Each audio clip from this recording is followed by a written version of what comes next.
Today we actually begin to ask the questions, what do I do to prepare for permanent relationships? I'll pray. Our Father in heaven, please help us this morning to give us wisdom from above, none down here, but you got it all up there. Please send some to Butler Creek. Ask it in Jesus' name. Amen. Amen. Now, health reform, let me reason with you. Health reform without love becomes health deform. The problem's not the reform. The problem is the health reformer. Marriage reform without love becomes marriage deform. The problem is not marriage reform. The problem is, thank you, us. 1 Corinthians 13 verse 8, love never faileth. We need more love. That's our subject this morning, how the devil is trying to pull down the sacred union of marriage. Now, before we start, let me ask the question, what's the point if there's no love? What's the point? I mean, you love me, keep my commandments. But if you don't love him, why keep them? What's the point? There's no point. And my wife said, and you know my wife, well, she's a great cook, she's this, she's that, she's wonderful, but she doesn't love me. Does that do something to my breakfast? Does that put a damper on my day? Yes. Have a nice day, Lou. I don't love you, but I'll have lunch on the table. Same with parents. I don't love you. I mean, what if Darnell were to tell her 3-year-old on the phone? She's telling her 3-year-old, well, you have a nice day, but mommy doesn't love you. What deal is that? If you love me, and that is reform with love. Oh, now we're ready to start. These women, because now before you read it, before we start, if your wife or I speak as a man, you women, you as a man, so vice versa. If my wife doesn't love me, how is that any better than a laptop? Because my laptop doesn't love me either. It's just going through the motions, like a machine. Guess what we're about to read about a woman being a machine? These women have educated themselves to think and act as though it was a great condescension in them to marry the men that they did. I did you a favor. It's all vice versa. They are a constant tax upon the wife is a constant care upon the man's tax, care and patience, when they might be helps, lifting the burdens of life with them instead of dreaming over unreal life found in novels and love romances. May the Lord, who will read the last sentence now? I know. It's all vice versa. Read the last. May the Lord pity the men who are bound to such useless machines. It only... sorry. Yeah. Read it again. May the Lord pity the men who are bound to such useless machines, fit only to be waited upon to breed, eat, and drink. Wow. Wait. A machine, it can't love. Right? We agree. It doesn't, it can't love. What bound Samson to Delilah? She was a machine. What was it? It was a lust. Thank you. The glue that held it together was lust. So far, I think we're getting somewhere. Marriage is honorable. Now, look, the King James uses that word whoremonger. Now, what is that? So all the modern translations, let me say something about, let me take 30 seconds on translations. There's what you call a word-for-word translation. Then there are paraphrases. A paraphrase what a man thinks. Living Bible, parts of the NIV, and I'm not saying there's not a place for it, but a word-for-word translation is what you want to study. American Revised, Standard Version, King James, there are many good ones out there. I took the Revised Standard Version. It changes the word whoremonger to a modern word we understand. Let marriage be held in honor among all. Is marriage good? Yeah, God may not call you to get married, but if he does, it's good. Yeah, let marriage be held in honor among all. And let the marriage bed be undefiled, for God will judge, now the change of language, the immoral and the adulterous. Now, Jane, prostitute, can it be? Well, whoremongers? Is prostitution adultery? Yeah. Yes. Of course, strictly defined, if you're married, sexual relationship outside of marriage, adultery. If you're single, sexual relationship, fornication. Yeah. Same thing, it's just a different status. Same They're thing. both immoral. Both immoral. Now, what about a woman that marries a man for his money, or a man that marries a woman for her looks? Is that kind of prostitution? Yeah, you may have a marriage license, but God reads the heart, right?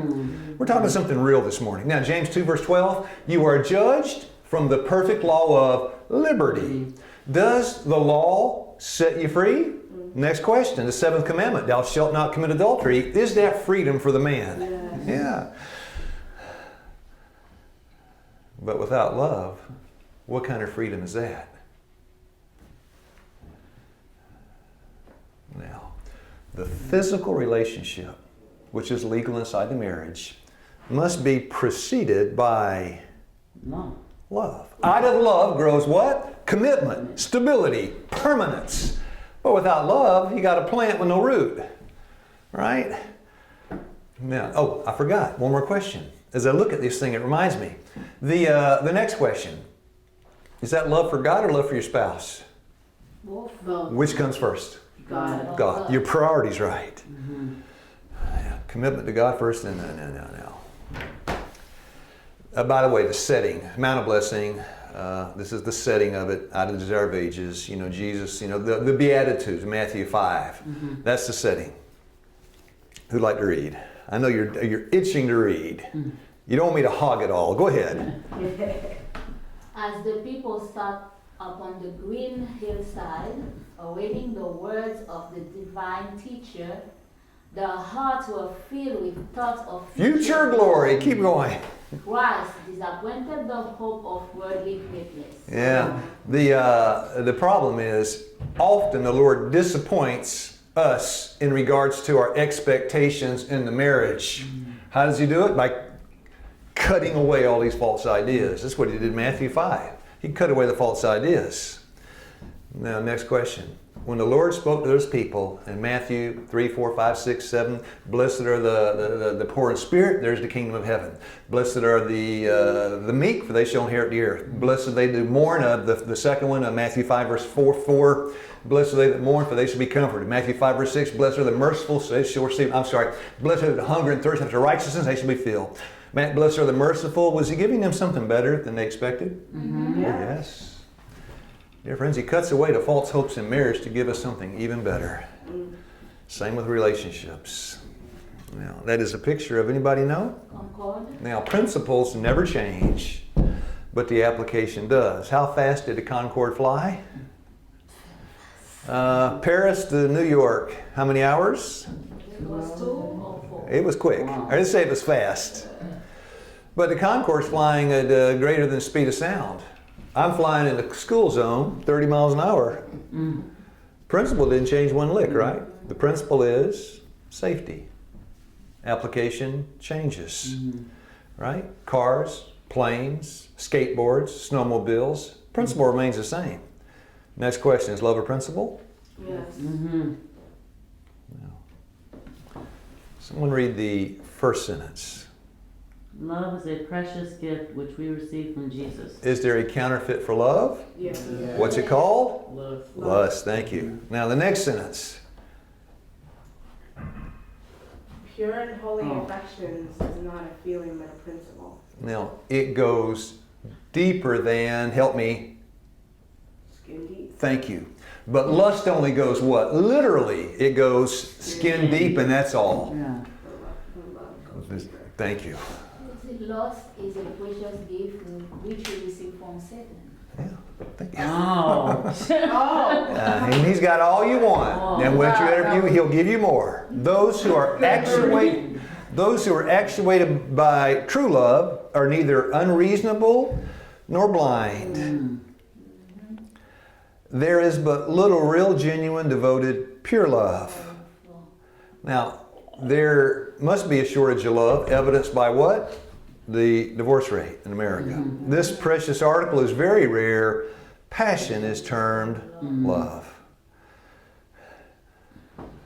There are only one grounds for divorce in the life of us, and that is adultery. So more than half of us are divorced. More than half of us are committing what? Adultery. I just was looking at the math.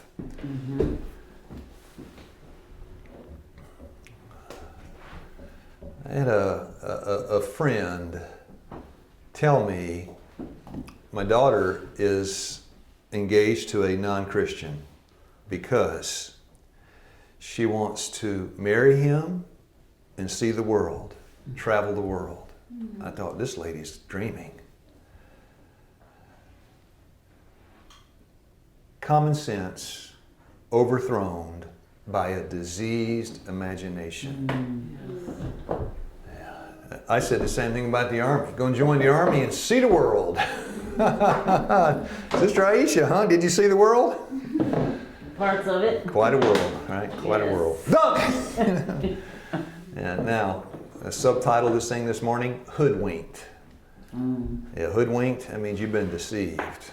Courtship that is carried on this age is a scheme of deception and hypocrisy with which the enemy of souls has far more to do than the Lord. Good common sense is needed here if anywhere, but the fact is it has little to do in the matter. Finish the sentence for me. Common sense ain't common. Thank you. Now, who read? Fathers and mothers should feel that a duty devolves upon them to guide the affections of the youth. Now, pause for a moment. See, the mom knows you. Your dad knows you. Some of you older ones still have parents, but they know you. If you're a sloppy housekeeper and you can't keep books, mom knows she needs to get you what kind of mate. So when that can be Yeah. The mom sees your weaknesses that you never see. You mean you asked Darnell about the weaknesses of her children. I'm sure they have some, right? She can tell you. But you asked a child. Well, they're just children, 27, 37. We're blind to our own weaknesses. Mom's going to help you. 47, 57? Yeah, we're so blind to weaknesses. Keep going now, Sister Kayla. Okay, that they may be placed upon those who will be suitable companions. Now, of course, in placement, it also says, don't place here, place there. But Mom, But nothing. yeah, but nothing. Now, I think this may be one of our most important statements all day right here. Common sense and use the other. Now, Jonathan, you read that one. Now, Jonathan, read that one. Go ahead. Read it, Jonathan. Okay, common. Huh? And common sense ain't common. Common sense, like, His life. it's like You would want. the people who need it most never use it. Common sense is So true. very uncommon. Now we're ready to begin really the subject this morning. Because we are blinded by, and these are delicate subjects this morning, and my purpose is to be delicate. Lord, help me to be delicate. Satan is constantly busy to hurry, and if you read the last part, if you read this, no. Satan is constantly busy to hurry inexperienced youth into a marriage alliance. Satan is busily engaged in influencing those who are wholly unsuited to each other to unite their interests. He exults in this work because that's the number one way he destroys young people. Gets you hooked up with the wrong one, and Satan says, that's it for count doomsday from the day you said I do. Yeah, me too. I got married at 18, divorced at 22. He exults in this work, for by it he can produce more misery and hopeless woe to the human family than by exercising his skill in any other direction. Now, how? Number one, if you disagree, say it. How to shut your brain down. How live through feelings and emotions. How touch. Physical contact. Does that change your relationship when you have physical contact? Yeah. Oh, yes. So now we take an honest look at gender identity in context of the marriage union. Now, by the way, the discussion of gender has moved into mainstream America. It is very common today. Isn't that true? Very common. Yeah. So I got some information. This is basically broad definitions of the terms. And you just let it define itself. Gender, there's a spectrum. Gender identity is our internal experience and naming of our gender. Now, in the olden days, a child was born. I was born, Crawford Long Hospital, third longest baby ever born there in Atlanta. My birth certificate, huh? It's a boy. Thank you. And the nurse said, it's a boy. On my birth certificate it says male. Male. Now they're about to comment on the assigned sexuality at birth. Gender identity is our internal experience and naming of our gender. A cisgender. What they named you at birth is what you are now. This is the word they use. A cisgender person has a gender identity consistent with your birth certificate, right? With the sex they were assigned at birth. It's a boy. I was a boy at birth. For example, a child who well, I was. Come on, deny that. Deny it. Deny it. Deny it, Addie. Come on, I was a boy at birth. And you still are. I still am cisgender. Don't you call me a boy, call me a cisgender. For example, a child whose sex was assigned male on their birth certificate and who identifies as a boy, cisgender. A transgender person has a gender identity that does not match the sex they were assigned at birth. Okay? So a child who was assigned male, it's a boy, on their birth certificate, and who identifies himself as a girl, this is a prototypical transgender definition. Yeah. Now, the two most common gender identities are boy and girl, or man and woman. Often people think that these are the only two gender identities. This idea that there are only two genders is called, because the binary system 1 and 2, the binary gender binary. Binary means composed of or involving two things. If a child has a binary gender identity, that means they identify themselves as either a boy or a girl, regardless of the sex they were assigned at birth. But, of course, that's right, transgender. But there is God loves everybody. I love people. I have friends that every different kind of everything. It's all right. Christ, it's okay. If a child has a binary gender identity, that means they identify as either boy or girl, regardless of the sex they were assigned to at birth. But there is a third choice. Gender is a spectrum and not limited to just two possibilities. A child may have a non-binary gender identity, meaning they do not identify strictly as a boy or a girl. They could identify as both or neither. Gender neutral. Neither, or as another gender entirely. Wow. Agender, without gender. Agender. Asexual, without sex. That prefix a means without. Agender people do not identify, I'm not a boy and I'm not a girl. Now. What are you? Jupiter. Now, here's the problem.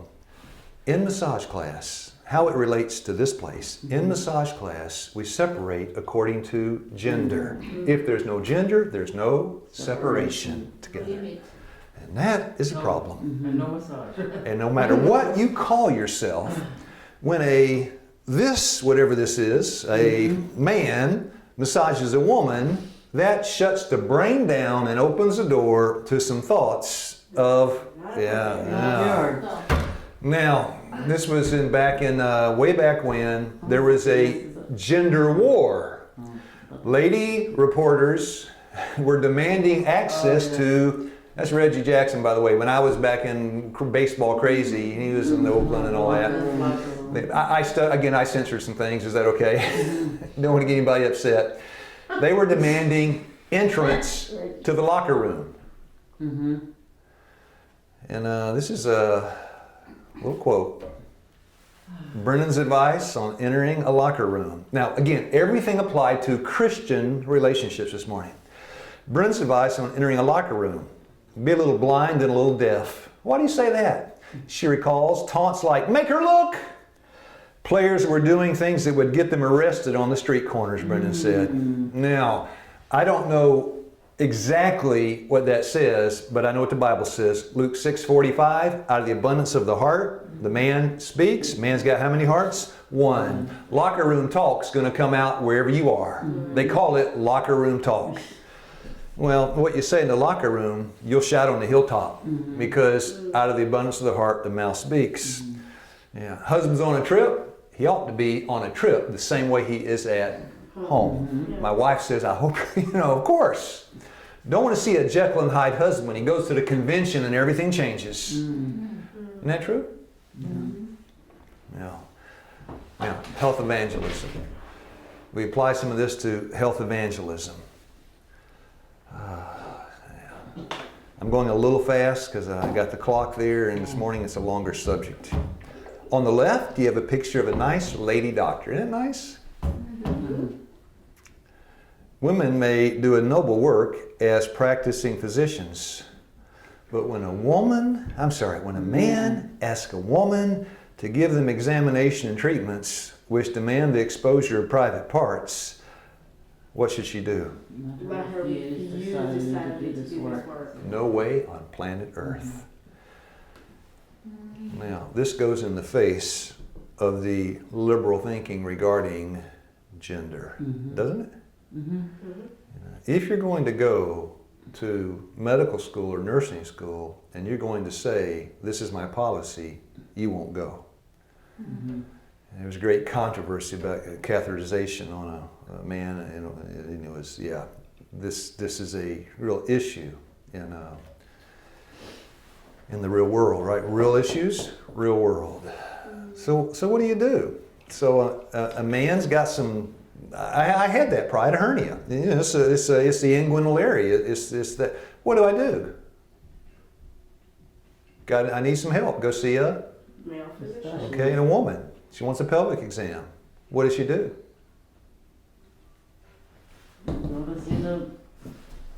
She's gonna check you. Yeah, very simple, right? You see a woman. This was God's plan. Never changed. It's easy. Who read? By the way, delicate treatment, a treatment in which, come on, you know what that means. There's exposure of the skin. That's not the truth. Yeah. That's not what happens now.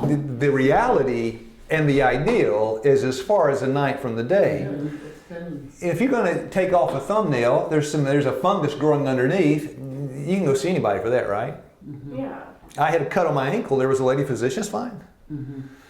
But I'll tell you, when I did this hernia surgery, I know I've already told you, but I was wrapped in a sheet, and they asked me at the VA, the nice man too. I really like this man, the surgeon.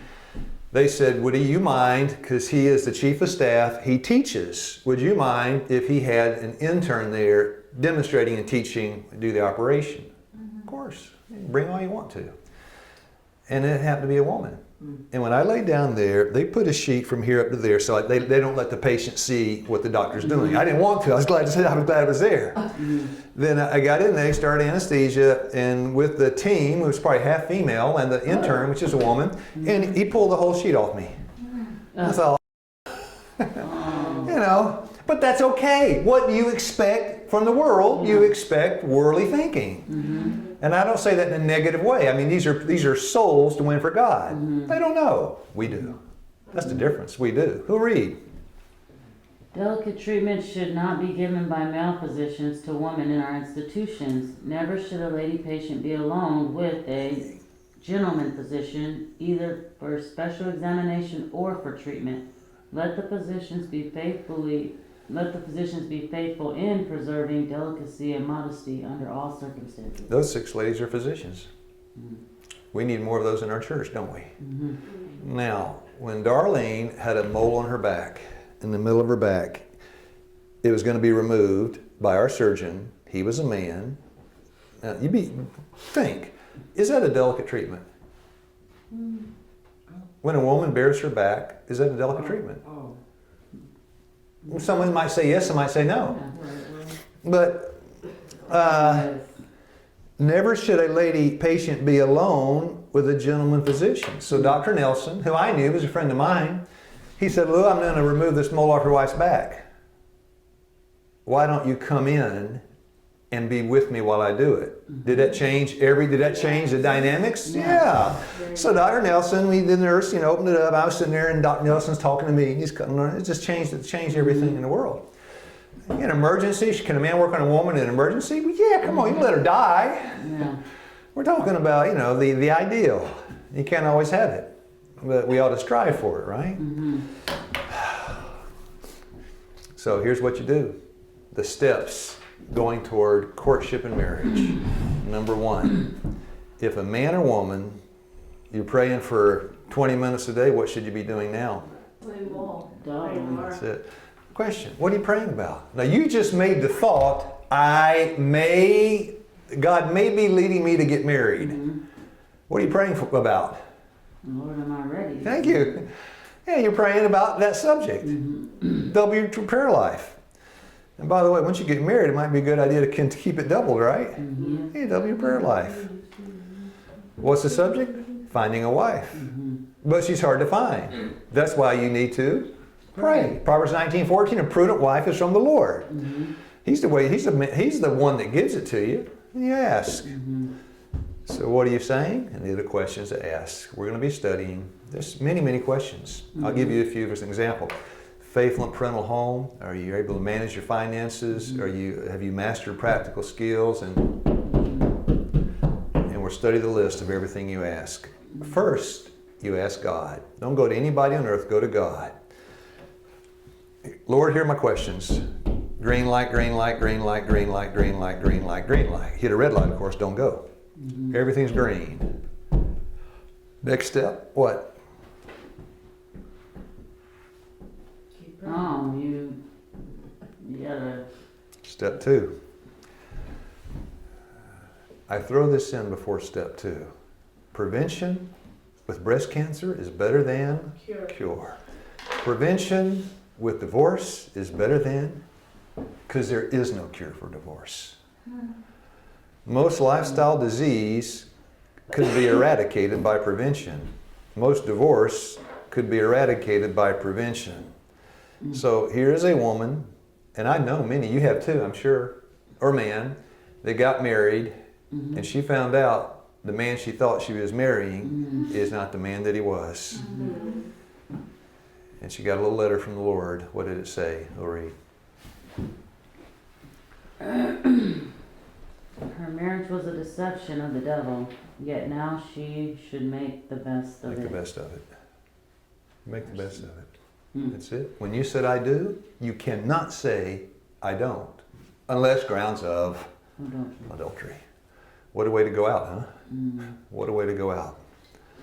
One of the greatest errors connected with this subject is that the young and inexperienced must not have their affections disturbed. There must be no interference in our love experience. Young man, one time I told him, I said, I think you're making a mistake. He said, I don't need your counsel. I got 66 counselors. You may know what he's saying? The Bible. The Bible. I got 66. I thought, you don't read what those counselors say. You need counsel. Yeah. Problem with the young person, maybe some older people, they see it from just one small angle. If there ever was a subject that needed to be viewed from every standpoint, it is this. Even antibiotics, right, have two sides. Isn't that true? Chemotherapy, two sides. Yes. Commitment, two sides. I'll give you an example. That I know something now that Jonathan may not know. Samuel, they may not know. They may know this, they may not. When a man gets married, the first face I see in the morning is whose? Your wife. I go to breakfast, see who? Your wife. Come to work, see who? Go to lunch, see who? Go back to work, see who? Come home and see who? Go to bed, see who? All day long, that face in front of mine. Is that a blessing or a curse? Blessing. Thank you. Sister Mara, I got to go with this one. It should be what you said, but it could be the curse. And I tell you, cursed is the man that marries the wrong wife. All day long looking at that face, that machine. I tell you what, you know anybody like that? You get the alcohol. Yeah. You know anybody that's in the cursed marriage? The aid of the experience of others and the calm, careful weighing of the matter on both sides is positively essential. So what some inexperienced, unconverted Seventh-day Adventist will do is he'll go to a counselor that he thinks will give him the answers that he wants to hear. And if he doesn't get the right answer from him, he keeps sorting through until he finds one that says, you're 16 years old, you're old enough to get married. And then he runs with it. Do you see a problem with that? Yeah. I say, choose a counsel. Counsel's good. Careful who you choose. There's a whole lot of terrible counsel out there. By the way, in my day, I got to use a coarse word. That's what we called it, shacking up. They don't call it that anymore. You know what they call it nowadays? There it is right there. Consensual union. Consensual union. We call it shacking up. According to statistics in Iceland, almost 70% of the children were born out of wedlock in 2016. Because it's socially acceptable and very common for consensual assent. Kind of sounds weird when you say I'm shacking up, right? Is that common in America today too? Yeah. 70% of children born out of wedlock in 2016. Only 30% born to married couples. Out of these 70%, many newborns were welcomed by parents who were in consensual union, registered as living together, but they weren't married.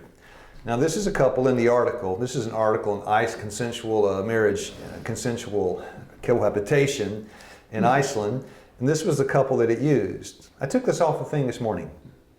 To marry or not to marry. Consensual union is popular in Iceland, and this is, I think, from the lady. This is what she said. They quote her: "Beyond legal protection, marriage does not hold more meaning to the couple. For me, I think it's the girl. For me, getting married is basically just a good opportunity to celebrate the relationship for one day and throw a party," Hallie says. "I don't think our relationship is going to change in any way. The only reason I want to get married is because of the law. Even though we're registered as living together, I have no claims to any of his things if he dies." That's the only reason. Yeah. No, because what she says, I have now what I would have then, except legal protection of property. I thought, you missed it. You missed it. And I'll tell you what's missing. As a man, that I've lived a lot of years, there's no commitment. There was a couple. I had friends, and they shared with me. Someone shared they're not married. Good friends. I went to and I said, "Look, brother, you're not married." He said, "Yeah, we're married in the sight of God." I said, "Okay, but how about in the law?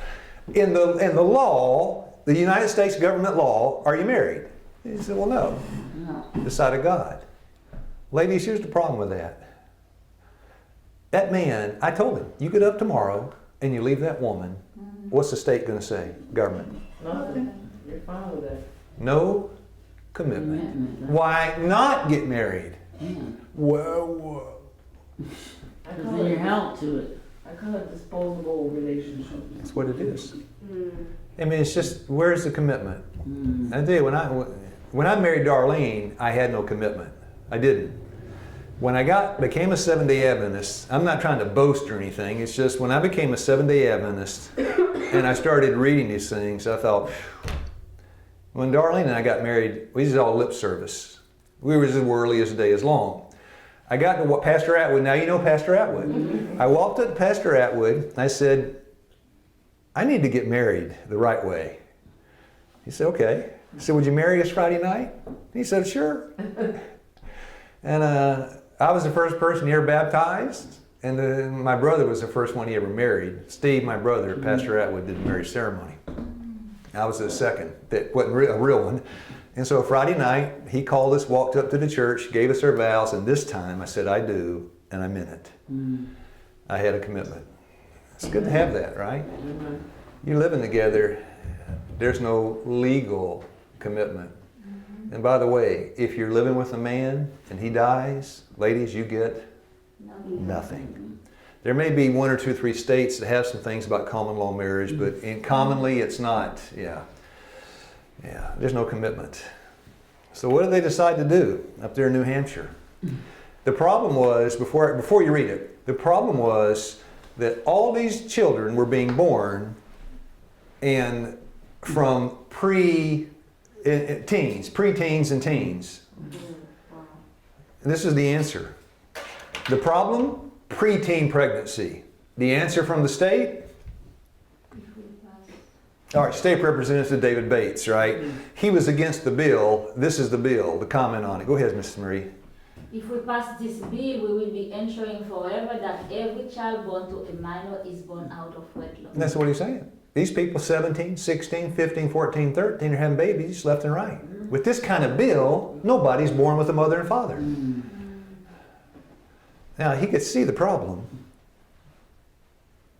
But what was the answer? We'll just outlaw marriage and that'll fix the problem. Now they're just born out of wedlock. And that's what, Bates was saying. So what's the answer? I know the answer. Christ. That's it. I was going to say the gospel. It's the gospel. It's the gospel. And you'll never fix the problem without the gospel. Because all the legislation in the world will not keep a man's eyes in his head. Isn't that true? All the laws in the world. It's not going to work. So the answer. By the way, this is why we only marry Seventh-day Adventists. Because the only thing that I know of on planet Earth that binds two hearts together is faith in the truth. And that binds you together. John 17:22, John 17:24, John 17:17. It's all over. It's all over. And what I mean by that, don't be unequally yoked. I'll just give you an example. Darlene and I have a friend that we have known more than 30 years. She was baptized as a Seventh-day Adventist. We studied with her. Baptized as a Seventh-day Adventist. Developed a relationship with a man that was not a Seventh-day Adventist. And this lady, decades we've known this lady. Closer than family. Darlene said, be careful. And she explained why. And she said, you just don't want me to be happy. Okay. Wow. So they ended up getting married. And now here's the problem. Let me throw this on there too. Never marry an unbeliever. Because, and let me, from experience, because that's theory, right? You don't do it, but here's why. And the young people don't know this. There are very few big things in life. Life is made up of the small things. Now, this lady today, who's now been married for 20 years, she cooks 2 meals. One vegetarian for him, and non-vegetarian for him, and vegetarian for herself. She bought him for Christmas these wireless headphones so he could listen to his music while she listened to hers, and then right on down the list. And those are all little things. Dear friends, that's all life is, little things. Very rarely does somebody have a hernia operation, right? Or you get malaria. That's once every 5 years. And if you go and if you're not eating the same food, listening to the same music, all these little things, what kind of life is that? I'm not sharing anything. And if you have children, and he doesn't keep the Sabbath, and she does, or vice versa, and you have children, they grow up in a climate of confusion. One believes in evolution, one believes in creationism, the child grows up in confusion. It's just the truth accepted by faith binds hearts together.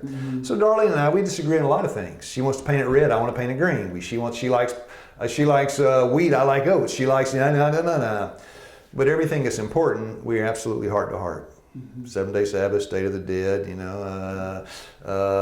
secret, sacred circle, keep the law, yeah, we love it, don't you? Yeah, and that's it. Never marry. Now, who read our last sentence? This is a poster off a wall somewhere. You don't have to agree it's not inspired. Go ahead. Love is blind, but marriage is a real eye opener. I love it. Yeah. Yes.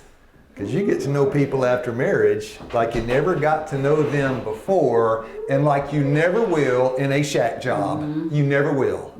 Because built into the relationship is the trap door. If it's not working, I can leave it anytime I want to. Once you say I do. And even as a married person for 10 years, Darlene and I, for 10 years, we 10 years before God found us. Well, I'll just go ahead and divorce you then. This is not working. Darlene said, well, go ahead and divorce me. I'll divorce you. That back and forth. How easy is it to get a divorce today? Oh, yeah. Now, how easy is it to get a divorce? Just like that. How easy is it to get married? Just like that.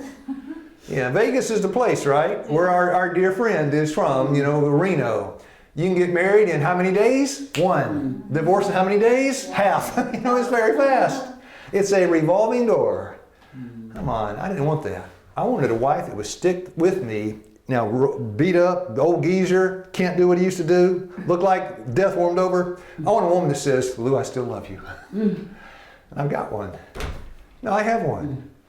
I thought, darling, how can you love somebody like me? Oh, you're wonderful. This is good. Isn't that great? That is not a robot that I married. That's a living, and he breathed life into Adam and Eve, and they become what? Living souls. Adam. Eve, I'm not sure how he made Eve, but the rib, and it's good. Marriage is good. I love marriage. It's good. Proverbs 18:22, he that findeth a wife findeth a what? Good thing. But when you find it, it better be God leading you and not the devil. Yeah. I can think of, and I'm going to end now by saying this. I'm long-winded this morning. I love this subject. I can't think of anything better outside of a relationship with God. Outside of a relationship, that's the best, right? Because if Darlene died, I can survive. Would I cry for a long time? Yes. But if there were no God, could you survive? You found out there's no God, you living in this world, just couldn't make it. So, I don't know of any, outside of the relationship with God, I don't know of anything better on planet Earth than a good home and a good wife. For a good man. Because without a good man, you don't have it. I speak as a man. Without a good woman, you don't have it. And I can't think of anything worse on earth than the wrong husband and wife. I can't think of anything worse. Why? Because first thing in the morning, good night. I wish you weren't there. Good night. Maybe you'll die in your sleep. Good night. Maybe you'll commit adultery so I can you. Good night. And you're always hoping for some break a day you can get out of this prison sentence. That is not God's plan. No. God's plan, Darlene said, if I got one breath left in me, I'll take care of you till the day I die. I said, praise the Lord. That's the kind of wife you want, husband you want. Amen. Make the best of it. Amen. How do you make the best of a married to the devil? Now, from here on out, we got our first 2 steps. You double your prayer life. You get serious with God. And it's what you basically, Aisha, you stole my thing tomorrow. You said, am I ready? Do I need to be married? I mean, those are the question. Lord, am I ready? Am I spiritually mature? Am I, the questions, old enough? We'll get to those, but do I need a wife? If God says no need to talk to mom. Don't even waste your time. God said, no, Mom, I need a wife. Yeah, you're right. God's wrong. Come on, that's the kind of parent you want. Yeah, go with God first. Then when God gives you all the green lights, you may be under delusion. Go talk to Mom and Dad. They may straighten you out. If Mom and Dad say everything's good, then what do? Go forward. I tell you what Jonathan ought to do. If Jonathan gets all the green lights from Dad, right? From God, gets it from Mom and Dad, he needs to come where? Who does he need to see next? Brother Lou. Thank you. And I say, brother, you're not ready. Mom and Dad do not want to tell the children what they don't want to hear, i.e. Samson's parents. Yes. Well, they suggested and they encouraged, but Sam, they should have laid the law down. Yeah. That's right. Yeah, They should. I'm sorry. that's right. I tell you what, I'm sorry. Because that mother, our friend sitting in that chair this morning, she sees those 2 daughters. Will that woman lay the law down? If something wrong comes into because she wants those daughters to be, Godly women. I was going to say happy. Same thing. Happy, godly women. Now we're ready to start our class tomorrow. Now we got down to the real stuff. What is love? What is lust? Night and day. Today, marriage under siege. Tomorrow, the brass tacks and nuts and bolts. Our Father in heaven, we're thankful for the plan that can't fail because you can't fail. We follow the plan, we'll get the sure result. That's a fixed law. Bless us as we try to understand, ascertain, receive, and do. Not just hear. The plan God has given to us to change our hearts, change our home, make us happy. And when we go home, we'll say, well, I just went home to where? Heaven. Thank you. In Jesus' name I pray. Amen. I'm glad you remember that. Going to heaven.